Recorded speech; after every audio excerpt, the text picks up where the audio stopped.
যেই ঘরে ছিদ্র দিয়ে ঢুকবে সাপ, যেই কবরের ঘরের ছিদ্র দিয়ে ঢুকবে জাহান্নামের আগুন, ওই ছিদ্রগুলো এখন যদি বন্ধ করে না যাও, তুমি কবরে যাওয়ার পরে ওই ছিদ্র দিয়ে কবরের মধ্যে জাহান্নামের আগুন ঢুকবে।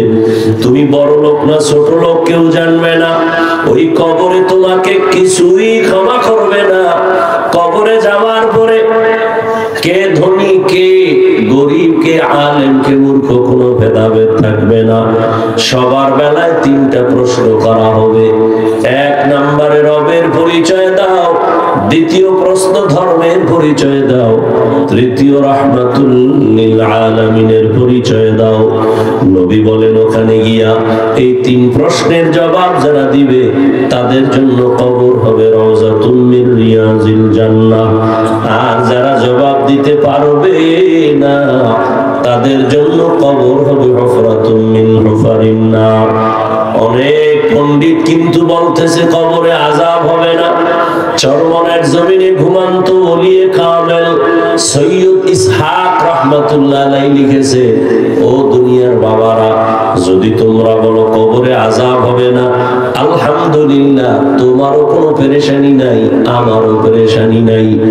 কিন্তু কবরে গিয়া যদি দেখো বেনামাজির কবরে জাহান্নামের আগুন, কবরে গিয়া যদি দেখো সাপ, কবরের মধ্যে গিয়া যদি দেখো আযাব, তখন বলো তোমার বা উপায় কি, আমার বা উপায় কি? আর আযাব হওয়ার তো দলিলের অভাব নাই। আবার এই দেশে আমার আল্লাহ নগদ কিছু দেখাইছে, কত কবরে সাপ বিচ্ছু দেখা গেছে, আবার কত কবরে 30 বছর পর্যন্ত লাশটা কাফন সহ তাজা, সাদা কাফনে একটা দাগও লাগে নাই। এই বাংলাদেশেই দেখা গেল যত কবরের লাশ তাজা পাওয়া গেছে, একটা কবর বেনামাজির না, সব হলো নামাজির কবরের লাশ। আর যত কবরের ধোঁয়া সাপ বিচ্ছু আগুন দেখা গেল, সব হলো বেনামাজির লাশ। এ আল্লাহকে চিনো না রে বান্দা? মহামারী করোনায় তোরা সোজা হইলি না? তাকায় দেখ আমেরিকার ভেতরে আগুন জ্বলতেছে কতদিন ধরে। দুনিয়ার পরাশক্তি আমেরিকা রাশিয়া, এত পাওয়ার, সারা দুনিয়াটাকে আঙ্গুলের ইশারায় কন্ট্রোলের জন্য চেষ্টা অপচেষ্টা করে, কিন্তু দুনিয়ার সব দিকে আঙ্গুল তুলতে পারে। কিন্তু টর্নাডোর যে আগুন জ্বলতেছে, শত হাজার বাড়ি ঘর ধ্বংস হয়ে যাচ্ছে। সব দুনিয়ার দামি দামি সব কোটিপতির বাড়ি ঘর সেখানে ধ্বংসের স্তূপে পরিণত হয়ে যাচ্ছে। এত তাদের শক্তি প্রয়োগ করতেছে, এখনো পর্যন্ত আগুন পারছে নিবাইতে, এখনো পর্যন্ত আগুন নিবাতে পারে নাই। দেখেন না এগুলো? এরপরও চিনো না যে আমার আল্লাহ কত ভয়ঙ্কর? আমার আল্লাহর জাহান্নামের আগুন আরো কত ভয়ঙ্কর হবে। দুনিয়ার আগুন থেকে 70 গুণ জাহান্নামের আগুনের তাপ হবে বেশি। জাহান্নামীদের আগুন 500 বছর দূরের থেকে তাপ লাগবে, চামড়াগুলো খসে খসে পড়ে যাবে। ও আল্লাহর বান্দারা, আরে আমরা তো পাগল হয়ে যাই নাই, তোমাদেরও পাগল বানাতে বলি নাই। আমি হুজুর ঠিক, তবে তোমাকে হুজুর বানাবার জন্য অন্ধের মতো বয়ান করি না। ও বাবা, তুমি দুনিয়ার লাইনে চলো, ব্যবসা করো, চাকরি করো, স্কুলে পড়ো, কলেজে পড়ো, কোনো বাধা নাই। আমরা বলি না, আমিও বলি না, অন্তত তুমি আমার মতো হুজুর হও। আমি পাঁচকল্লিওয়ালা, তুমিও হও না। না না, আমি কওমি মাদ্রাসার সন্তান, তুমিও কওমিতে যাও, না হয় জাহান্নামী হবা। একবারও বলি নাই, ভয় নাই, কখনো বলবো না। আমি পীরের মুরিদ, তোমাকে বলি নাই তুমিও পীরের কাছে যাও, না হয় জাহান্নামী। বলি নাই, ভয় নাই, বলবো না। আমি তাবলীগের লাইনের সন্তান, তুমি তাবলীগ না করলে জাহান্নামী, একথা কখনো বলি নাই, বলবো না। আমি বরং তোমাকে আরো সাহস দিয়া যাই, রে বাবা, তুমি ব্যবসা করো, চাকরি করো, স্কুলে পড়ো, কলেজে পড়ো, তুমি ডাক্তার হও, ইঞ্জিনিয়ার হও, প্রফেসর হও, তবে বাবা আমার আল্লাহর গোলাম হইয়া কবরে যাও, মদিনাওয়ালার আদর্শের মালা গলায় লাগাও। তুমি ভাবতেছো মদিনার আদর্শ মানলে হুজুর হওয়া ছাড়া উপায় নাই। কে তোমাকে এই ভুল মেসেজ দিল? তুমি স্কুলে পড়ো, এবার দেখো তো বাবা, তোমার মতো স্কুলে পড়ুয়া জেনারেল লাইনের কত সন্তান জীবনে কোনোদিন মাদ্রাসায় পড়ে নাই, আলিফ বা তাও জানে না, কিন্তু জেনারেল লাইনে থাকিয়া কোরআন শরীফ শিখে ফেলছে। 5 বেলার নামাজ পড়ে, মা বাবার খেদমত করে। হুজুর না, মাদ্রাসায় পড়ে নাই, এমন জেনারেল লাইনের সন্তান তোমরাই সাক্ষী দাও, আসেনি? Doctor, engineer, professor, OC, DC, SP, RAB, army, police, BDR, 5 বেলার নামাজি দাড়িওয়ালা, বলো আসেনি? তুমি কেন পারতেছো না বলো? ওয়াজ শেষ, আর এত ওয়াজ দিয়ে কি করবা? ওয়াজ শেষ, এখন শুধু হিসাব মিলাও। তোমার লাইনের যুবক স্কুলে পড়ে, কলেজে পড়ে, চাকরি করে, ব্যবসা করে, RAB, army, police, BDR, OC, DC, SP, ব্যবসায়ী, চাকরিজীবী, দাড়িওয়ালা, নামাজি যদি হতে পারে, তুমি পারো না কেন? অবশ্যই গর্ব আর করবি না, বরং বাসায় যাইয়া, এটা বন্ধু হিসাবে বলি, বেয়াদবি মাপ চাই, বাসায় যাইয়া নিজের রুমটার দরজা জানালা বন্ধ করে বাতিটাও নিবাইয়া পায়ের জুতা খুইলা নিজের কপালে মারবি আর বলবি, অভিশপ্ত কপাল নিয়ে দুনিয়াতে জন্ম নিলি কেন কপাল ভরা। তোর মতো যুবক যদি স্কুলে পড়িয়া নামাজ পড়ে, তোর মতো যুবক যদি কলেজে পড়ে নামাজ পড়ে, তোর মতো যুবক যদি ব্যবসা করে নামাজ পড়ে, তুই কেন পারো না? তোর কপালে কার অভিশাপ লাগছে? নিজের কপালে নিজে বাড়ি মাইরা নিজের বুঝাও। হুজুর হওয়ার বয়ান না, তুমি মদিনার আদর্শওয়ালা হও, তুমি একজন আদর্শবান ডাক্তার হও, আদর্শবান ইঞ্জিনিয়ার হও। ঢাকা কলেজে গিয়া দেখ, জাহাঙ্গীরনগরে গিয়া দেখ, কলেজে ক্লাস করে ছেলেটা, মাথায় পাগড়ি লাগানো, দাড়ি অনেক বড়, জামাটাও বড়, পেছন দিক দিয়া তাকাইলে মনে হয় একটা মসজিদের খতিব। এই যুবক, তুমি কোন মসজিদে নামাজ পড়ো? বলে আস্তাগফিরুল্লাহ, আমি আরবি জানি না, হুজুর কি বললেন? তো করো কি? বলে ঢাকা কলেজে পড়ি। তোমার এই হালাত কেন? কি রে, কি? এই যে মাথায় পাগড়ি, কলেজে পড়িয়া তোমার দাড়ি, তোমার বড় জামা, কলেজে যাও? হ্যাঁ, ক্লাস করি, পাগড়ি খুলি না। কলেজে ক্লাস করি, দাড়ি কাটি না। কলেজে ক্লাস করি, জামাও খুলি না। বরং হুজুর আল্লাহর শুকর, আব্বা আম্মা দোয়া করছেন, আলেম ওলামাদের নেক নজর লাগাইয়া এই রং পাল্টাইছি। এখন কলেজে গেলে আমার শিক্ষক, আমার শিক্ষিকা, আমার ছাত্র ছাত্রীরা পর্যন্ত আমাকে আলাদা ভালো নজরে দেখে। অন্যরা যদি কোনো আড্ডা দেয়, সবাই মেয়েরা পর্যন্ত কয়, ও কিন্তু একটু আল্লাহর লাইনে আছে, ওরে ডিস্টার্ব করিস না, ওর পথে ওরে সাইরা দে। বানায় বলতেছি, মাপ চাইছি পাও ধরিয়া, দরজা জানলা আটকাইয়া নিজের জুতা দিয়ে নিজের কপালের বাইরা, যে তোর কপাল এত খারাপ কেন? তুই মনে করতেছো খুব দামি, খুব নিজের বড় মনে করতেছো, খুব বাপ দেখাইতেছো নামাজ বাদ দিয়া। এ কার পিছনে ঘুরা কি পাওয়ার আশায় নামাজ ছাড়ছো বলো তো? 1000 টাকা কি একটা চাকরি, ওই সুদের চাকরি, এই চাকরির জন্য দাড়ি কেটে ফেলছো? 5000 টাকা পাওয়ার জন্য নেতার পিছনে ঘুরে নামাজ ছাড়ছো? জানো না তুই যার পিছনে ঘুরো সে তোর দুশ্মন? লিখে রাখ, লিখে রাখ। স্বার্থে আঘাত লাগলে দল থেকেই নাম কাটবে না, লিখে রাখ, তোর তল্লা কেটে ফেলবে।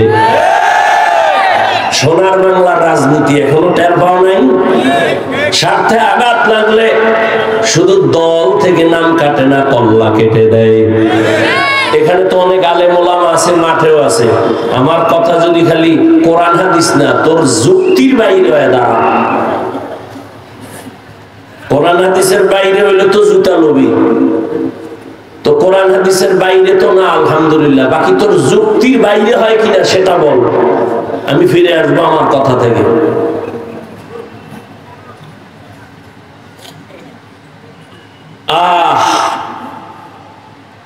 নামাজ বাদ দিয়া নিজেরে খুব বড় মনে করো না। আর রাসূল কি হয়েছে হাদিসে, যারা নামাজ পড়ে না এরা পৃথিবীর সব থেকে বড় চোর। তুই তো চোর, তুই বড় মনে করো কেন? ও গ্রামের মুরব্বীরা শুনছি আগে কইতো চোরের বড় গলা, এই জন্য তোমার বড় আওয়াজ না। নবীজি বলেন বাইনাল আবদি ওয়া বাইনাল কুফরি তারকুস সালাহ, মুমিন আর বেঈমানের মধ্যে ব্যবধান হলো নামাজ। বেঈমানেরা নামাজ পড়ে না, মুমিনেরা নামাজ ছাড়ে না। মাকুন সুসতি নামাজে পাঞ্জগানা ফাওয়াইলুন লিল মুসাল্লিনাল্লাযিনা মুমিনারা এই নামাজ ইমদাদ দা ইস্তাঈনু আয়াতে কুরআন বখা। খারাপ লাগে আপনাদের? কি যুবক বাবা, কয়দিন আর বাঁচবা? আচ্ছা, মানুষের একটা শখ থাকে তাই তো, দাড়ি কাটার মধ্যে জানি কি স্বাদ, নাচ গান দেখলে জানি কি মজা। এই অবস্থা কিন্তু আমার অন্তরও আছে, আমিও আমার অন্তরও, কিন্তু তোর মধ্যে গুনার আকর্ষণ আছে, আমাদের মধ্যে নাই, বরং আরো বেশি। আমারও মাঝে মাঝে নফস তো ভিতরে আছে, প্রত্যেকটা মানুষেরই কিন্তু আঘাত করে। চল চল নাচ গান দেখ, মোবাইলটা খুলে দেখ, নারীদের নাচ গানে কি মজা। হ্যাঁ, এত নারীর মধ্যে মজা না হইলে বিশ্ব সুন্দরী খুঁজে পায় কেমনে? বিশ্ব সুন্দরী খুঁজে পাইছে, ওর বাড়ি গেছে, হুজুর এই উঠোনে ঢুকা খুঁজতে খুঁজতে খুঁজতে খুঁজতে জাহান্নামের 7টা রাস্তায় দৌড়েছে। দৌড়াইয়া এক রাস্তায় দেখে পৃথিবীর সেই সুন্দরী নারী হয়ে রয়েছে, এর সাথে মোটামুটি মোলাকাত করছে ভাবের মতো অন্তরে অন্তরে। কইরা এর ইচ্ছা রকম অন্তরের জিনার মধ্যে ঢুকাইছে, ঢুকাইয়ে এটার পুরা হৃদয়ে ঢুকানোর পরে না এবার কইছে যে তোমরাও দেখো। আল্লাহ হেদায়েত দান করুন, আল্লাহ হেদায়েত দান করুন, আল্লাহ হেদায়েত দান করুন, আল্লাহ সবার আগে আমাকে হেদায়েত দান করুন। এরে আল্লাহর বান্দারা, কোথায় আমল, কোথায় আখলাক, কোথায় চরিত্র?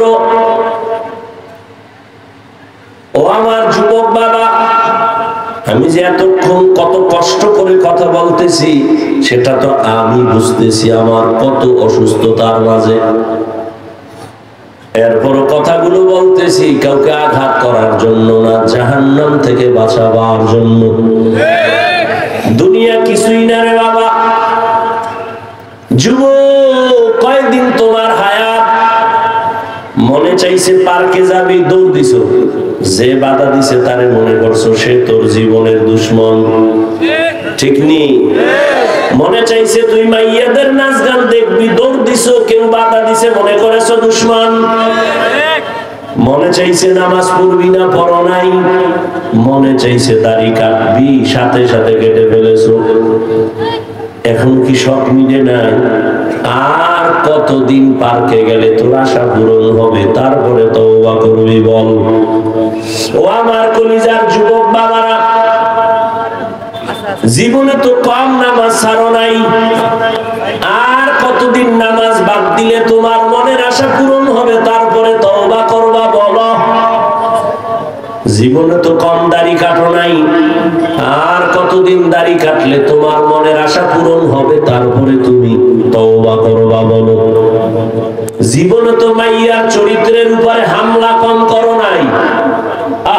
মনে রাখিস যুবকেরা, লিখেও রাখিস, মোবাইলে না, তা পেনা করবি, পেস্টুন 200-250-300 টাকা নিবে, 2 ফিট 3 ফিটের একটা পেনা করবি, আর ওটাই লেখা ঘরে টানায় রাখবি, পারলে বাদাই করে ভালো করে লিখে রাখবি। তুই যদি কারো স্ত্রীর দিকে খারাপ নজর দাও, লিখে রাখবি তোর স্ত্রীর দিকে অন্য খারাপ নজর দিবে। বেয়াদবি ক্ষমা চাই, রাগ করিও না রে বাবা।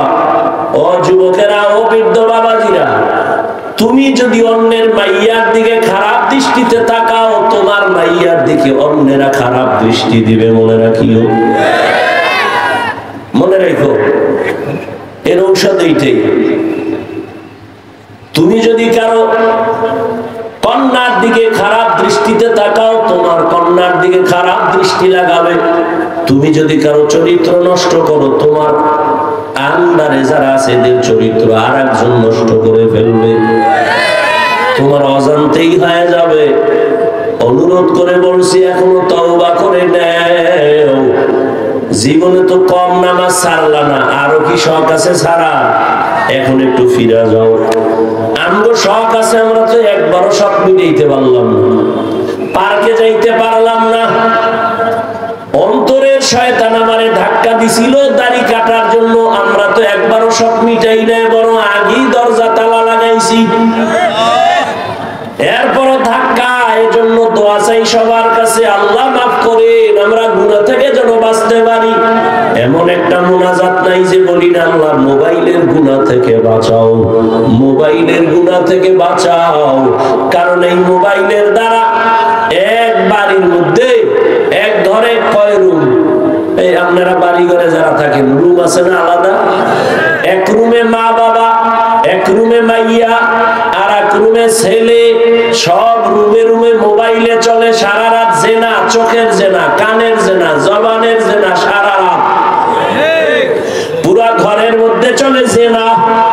মোবাইল নিয়ে ঝগড়া, স্বামী স্ত্রীর সাথে মিল নাই, মোবাইলের জিনা চলে। উচিত তো আল্লাহর আইনে ঠাডা বইরা তোর ঘর শেষ হওয়ার দরকার ছিল। মুহাম্মাদের উম্মত হওয়ার কারণে আল্লাহ এখনো তোরে বাঁচায় রাখছে। মুহাম্মাদের উম্মতের আল্লাহ এরকম বেইজ্জতি করবেন না, আল্লাহ আদা করছেন। কারণ আল্লাহ তো আমার নবীর বেশি মায়া করেন।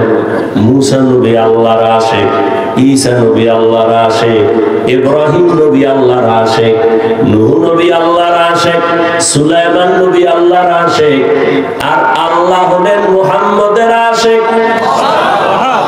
ব্যবধান আছে না নাই?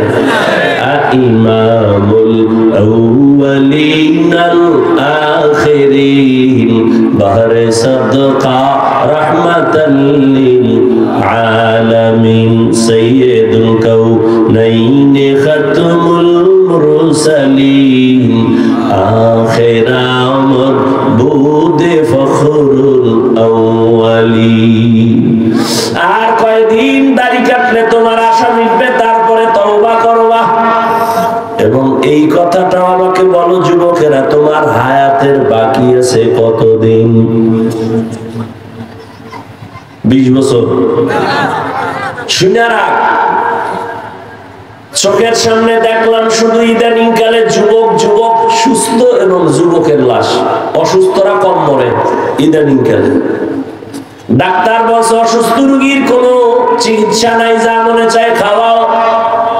সেই অসুস্থ রোগীটা লাঠি হাতে নিয়ে এখনো হাঁটে, সুস্থতার সামনে মানুষটা মরে গেছে চোখের সামনে। করোনার ভিতরে নজর কর, যুবকের লাশ, যুবকের লাশ, যুবকের লাশ। ছাত্র জনতার বৈষম্য বিরোধী আন্দোলনে যুবকের লাশ আর লাশ। ডেঙ্গুর ভিতরে যুবকের লাশ, পানির নিচে যুবকের লাশ, গাড়ির নিচে যুবকের লাশ, ঘুমের বিছানায় যুবকের লাশ। কয়দিন আর বাঁচবি রে যুবক? আর তোদের জন্য তো এখন নতুন মরণ একটা ফাঁদ বাইর হইছে। নতুন মরণ ফাঁদের নাম বাইক। কি কয় তোমার এলাকায়? কি কয়? Motor cycle, Honda. এটা হলো নতুন এক মরণ ফাঁদের নাম। এখানে উঠলেই তো শরীরে শুধু আগুন জ্বলে, আর পেছনে যদি কোনো বিপরীত পাশ থাকে তো আরো আগুন। 10টার সময় ঘুম থেকে উঠে আম্মু একটু চরপেশনে যাব। কেন? আমার এক বন্ধুর সাথে মোলাকাত। কত সময় লাগবে? তার মা 1 ঘন্টার মধ্যে চলে আসবো। বাইকে উঠে একটা দৌড় মারছে। কি এর শীত মিট গরম হয়ে গেছে শরীর, চাদর মাদুর ফালায় দিয়ে এমন টান মারছে। 1 ঘন্টা 2 ঘন্টা